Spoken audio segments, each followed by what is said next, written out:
En este video voy a estar hablando de un tema que creo que puede ser de mucha utilidad si están pensando en emigrar a España o si están recién llegados, porque voy a estar comentándoles cuáles son esas principales estafas en la que solemos caer o podemos caer los migrantes acá en España. Cuando yo hablo del tema de seguridad, que muchas veces nos preguntan si es seguro, si no y demás, yo siempre digo que en términos generales y teniendo en cuenta si comparamos con nuestros países, España es muy seguro. Pero también siempre hago la salvedad de que me estoy refiriendo a delitos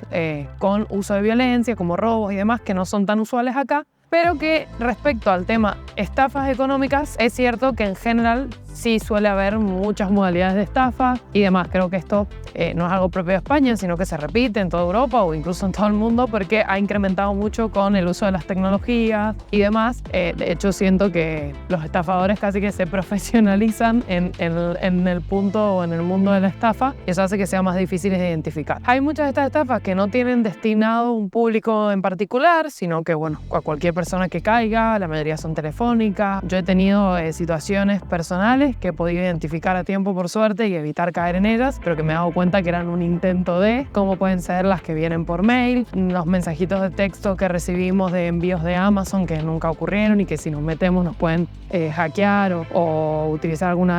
a través de alguna vulnerabilidad nuestros datos. En fin, estas son como usuales y comunes. Yo hoy en este video quiero hablar de aquellas que tienen como destinatarios principales los migrantes, por el hecho de ser migrantes, por la situación de vulnerabilidad en la que estamos al desconocer cuestiones del país y demás, por cierta situación de desesperación que en ciertos momentos podemos tener y que se dan con bastante regularidad o cada vez más. Entonces, les voy a estar contando cuáles son esas principales respecto a ciertos tópicos o modalidades que son más comunes en las que pueden caer los migrantes, para que sepan identificarlas y puedan evitarlas. Bueno, la primera de la que me voy a referir son las estafas que tienen que ver con el tema de alquiler de viviendas. La verdad que cada vez son más las tristes historias de personas que con mucho esfuerzo, mucha ilusión, depositan dinero para alquiler de viviendas porque les aseguran que van a tener una vivienda. Normalmente pasa antes de llegar o cuando están recién llegados, pero pasa más desde sus países de origen y al llegar esa vivienda nunca existe. La realidad es, como les digo, esto es algo que en el último tiempo se escucha cada vez más. Entiendo que también tiene que ver con la dificultad que hay de alquilar y uno querer ser previsor y alquilar desde el país de origen, terminan sucediendo a veces estas cosas. Entonces, mi comentario respecto a esto es tener en cuenta ciertas como alertas que se pueden tener. Principal para evitar cualquier estafa es estar alerta y justamente esto implica conocer qué puede pasar. Porque si venimos muy confiados, pensando que acá no pasa nada, como se dice muchas veces, o cosas así, hace que bajemos mucho nuestro nivel de alerta, nos confiemos, valga la redundancia, y podamos caer en estas situaciones. Entonces, lo primero es siempre mantenerse en alerta, sobre todo cuando se trata de depositar dinero o tener que entregar dinero. Pero con el punto de las propiedades, sobre todo, el hecho de, es importante que nunca depositen un dinero para una propiedad que ustedes no han visto. Y ustedes me van a decir, bueno, pero es que si estoy en otro país, lógicamente no las voy a ver. Pero bueno, la forma de verla hoy en día no es solo verla físicamente, también podría ser verla a través de una videollamada. Obviamente que cuando involucramos la tecnología hay más posibilidades de caer en engaños o en fraudes porque se puede justamente tergiversar más la situación, pero normalmente la base de estas estafas es que esa propiedad no existe, o sea, la propiedad existe, pero esa persona nunca tuvo la tenencia de esa propiedad para poder ofrecerla en alquiler. Entonces normalmente roban fotos de propiedades, de otras propiedades y cosas así, pero no tienen la posibilidad de mostrarla. Entonces sea que uno la exija verla físicamente o exija verla a través de una videollamada o diga que va a mandar a un familiar o un amigo, ya hace que la estafa por sí sola caiga porque la persona no tiene cómo mostrártela. Entonces dejan de insistir o insisten en la excusa de por qué no te la pueden mostrar, pero es bastante sospechoso que una persona que de buena fe esté intentando alquilar una propiedad no pueda mostrártela por ningún medio. Entonces, cuando esto pase, es una de las principales alertas que tienen que tener en cuenta. Diría que casi que la fundamental. Lo segundo es lo típico de que siempre uno, en nuestra inocencia y en nuestra capaz ingenuidad humana, queremos sentir que somos los que vamos a descubrir o vamos a tener la mejor oportunidad o los que vamos a enganchar esa súper oferta. La realidad es que sí, lo que me están ofreciendo no tiene una relación con el precio de mercado del resto de las cosas que estoy viendo. Lo más probable en un 90% de los casos es que sea una estafa. Entonces, en esto ténganlo muy en cuenta. O sea, es muy difícil, puede pasar, pero es muy difícil que yo me esté ganando la lotería y encontrando la mejor propiedad, la más linda, reformada, divina y todo a un precio irrisorio. No suele pasar. Cuando esas dos cosas se dan, que tengo fotos de una propiedad hermosa y al mismo tiempo un precio que no se corresponde con el precio de mercado, que uno puede ver en las otras publicaciones, es que normalmente va a ser una estafa. Entonces, ahí mayor atención que nunca. Y el tercer punto a tener en cuenta respecto a las estafas de alquileres y viviendas, y que me parece súper importante porque como que termina siendo una derivación si se quiere,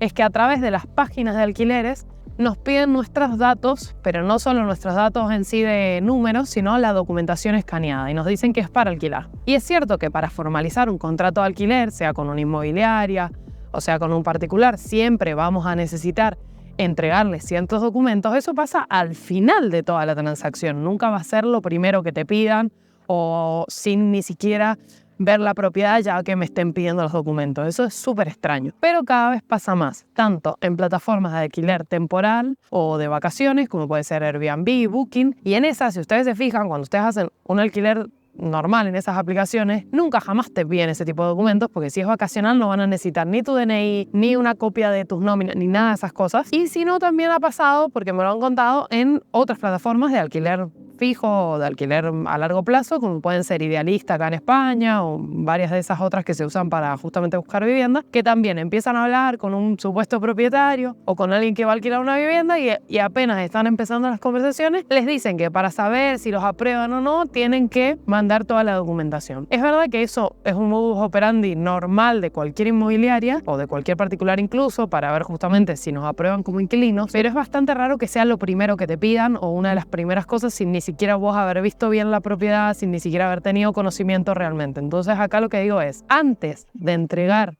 cualquier documentación, verifiquen bien que esa propiedad existe, que esa persona, sea una empresa inmobiliaria o una empresa que se dedica a la gestión de alquileres o sea un particular, tenga cierta seriedad. Si es una empresa es más fácil de verificar porque pueden buscar páginas web, pueden buscar reviews, hay muchas formas hoy en día, así como la tecnología ayuda a los estafadores, también nos ayuda a nosotros a verificar. Y si es un particular, le pueden pedir que les muestre títulos de propiedad o que les dé, más que mostrarle, que les dé números, por ejemplo, de la nomenclatura catastral para ustedes revisar en las páginas oficiales que esa propiedad existe. Y van a ver que cuando ustedes se ponen en alerta y empiezan a hacerles preguntas, si del otro lado hay un estafador, lo más probable es que o deje de contestarles, o los bloquee, o se ponga más insistente de un modo agresivo y termine identificándose como que sí, que es un estafador. O sea, esas son como las distintas modalidades de cómo se termina resolviendo que es un estafa. Pero, ¿por qué digo esto? Porque ¿cuál es la modalidad de estafa en este caso? Que si ustedes entregan, que mucha gente no lo sabe, que si entregan sus documentos, sea su NIE, su TIE o DNI en el caso que fueran nacionales españoles y demás, y las nóminas y todo eso, que como les digo, sería lo usual que piden para después formalizar un contrato, pero si lo entregan en manos de alguien que termina siendo un estafador, esa persona lo que va a hacer con eso probablemente, y es la modalidad una de las más comunes hoy en día, es sacar préstamos a tu nombre, préstamos online. Son préstamos de bajo monto que se dan rápidamente por un montón de financieras online que piden ese tipo de documentos, pero sacan cualquier cantidad de préstamos en todas las financieras que se le ocurra a tu nombre y después hacer toda la denuncia de eso, demostrar que es una estafa, que no fuiste vos personalmente y todo, es súper complicado. Así que mi recomendación es que se estén súper atentos antes de entregar cualquier documentación, de que realmente las personas con las que están tratando son profesionales, en el caso de que sean profesionales intermediarios serios, y si es un particular, que realmente sea el titular de esa vivienda o el que tiene la posibilidad de darles esa vivienda en alquiler para no caer en una estafa. Obviamente, como dije antes, cada vez hay nuevas modalidades, los estafadores evolucionan y todo, y es más difícil cada vez identificarlo, pero por eso tener estos ciertos tips creo que los puede ayudar. Bueno, vamos con los segundos tipos de estafa que tienen que ver todo, que está referido a todo lo que tiene que ver con los migrantes y el tema laboral, el trabajo. Esa es otra de las circunstancias en la cual nos volvemos muy vulnerables y podemos caer en distintas modalidades de estafa referidas o relativas a todo esto. Porque una de las primeras es que pasa mucho cuando estamos en el país de origen, cuando estamos empezando a investigar o averiguar sobre las posibilidades para migrar, las opciones y demás. Muchas veces, para quienes no tienen nacionalidad en general, les dicen que les ofrecen un contrato de trabajo, que no se preocupen, que ellos desde acá les van a hacer un contrato de trabajo y les van a tramitar la residencia una vez acá llegados. La realidad es que en el 90% de los casos todo esto es mentira, sea por estafa o por ignorancia del sistema de extranjería, pero es muy importante que ustedes lo sepan del otro lado. Por eso también es tan importante y siempre hacemos tanto hincapié en el tema de planificar, investigar y demás antes de emigrar, que es un movimiento muy grande de por sí, es que que no se puede tramitar una residencia desde España, salvo casos muy específicos determinados por ley, por contrato de trabajo. En la gran mayoría de los casos eso no se hace así. Como les dije, hay especificaciones determinadas por ley que no las voy a tratar en este video, pero en la gran mayoría de los casos eso no funciona así y lo que suele pasar es que la gente llega acá con esa promesa de contrato, con esa promesa de residencia o de trámite de residencia que supuestamente van a hacer y cuando llegan se encuentran con que nada de eso existe o con que no era verdad o con que el supuesto empleador deja de contestarles o deja de tener o no les facilita eso que supuestamente en su momento les había dicho. Entonces, mucho ojo y mucho cuidado, sobre todo esto pasa mucho en las redes sociales, mucho en los grupos estos de personas para migrar o personas que van a otros países y demás, que aparecen estas personas que nadie sabe si con qué mala intención o qué, pero terminan confundiéndolos y metiéndolos en grandes problemas porque luego vienen pensando que eso les va a dar una posibilidad y terminan no siendo así, quedan en situaciones muy vulnerables acá en España y de desprotección. Por eso esto lo principal, y les están ofreciendo un contrato, les tienen que decir cómo hacer el trámite, por qué vía lo van a hacer, ustedes tienen que poder corroborar todo eso en las páginas oficiales. Y si tienen muchas dudas o no entienden o les resulta muy complejo, siempre asesórense con profesionales, con personas que sepan o como digo,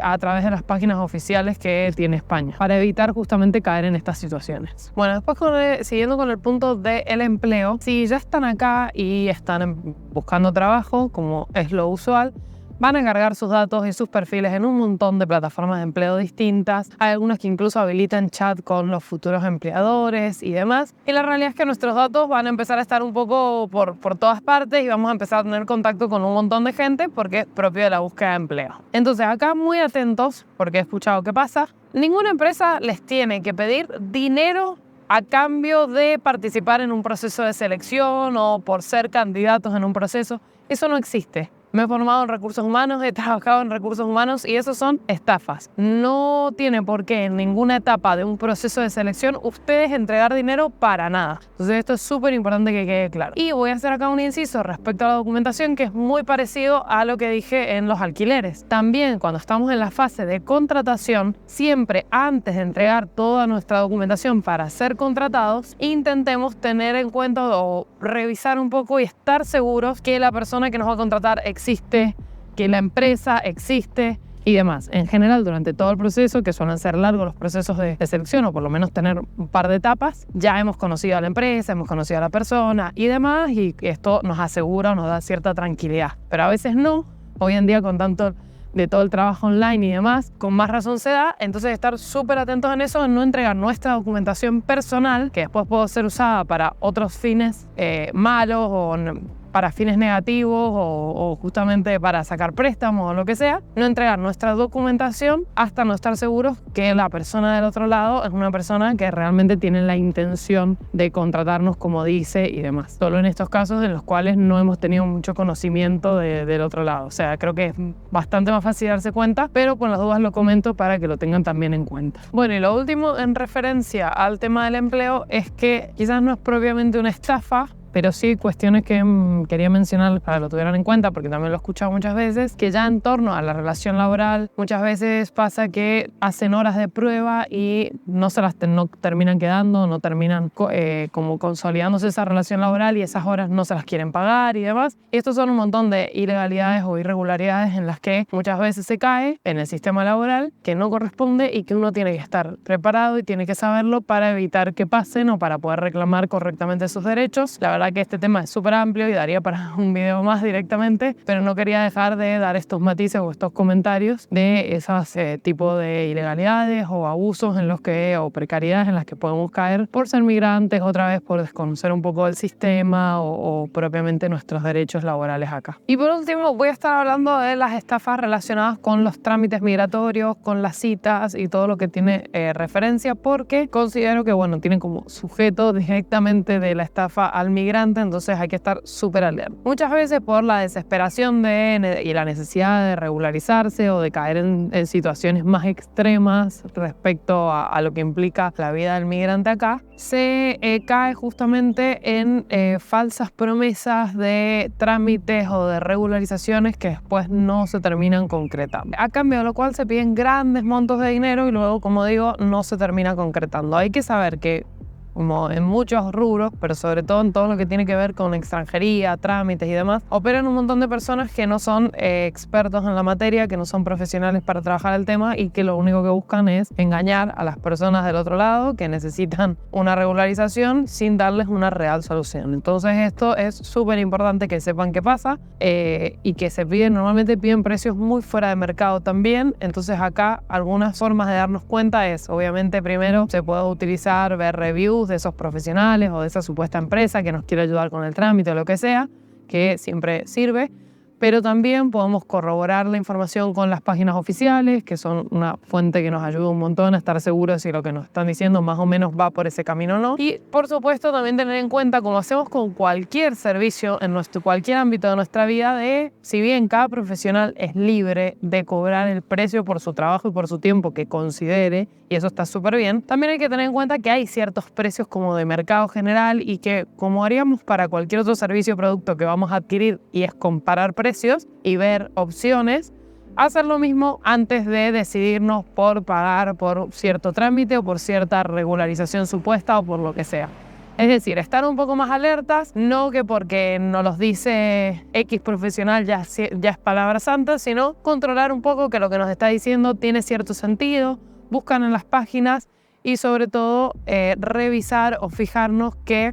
tenga una cierta relación haciendo comparativas con otros profesionales del sector respecto a cuánto nos puede costar el trámite o no, porque realmente hemos escuchado cosas de precios totalmente fuera de mercado y normalmente suelen ser justamente los que no son profesionales serios ni personas que realmente saben de la materia o que se dedican con seriedad a ayudar o a guiar a los extranjeros en sus trámites o en su nueva vida en el país. Luego, también referido con el tema de los trámites, es saber que la gran mayoría de los trámites son gratuitos y que hacerlos vía profesional es una elección nuestra, que sea por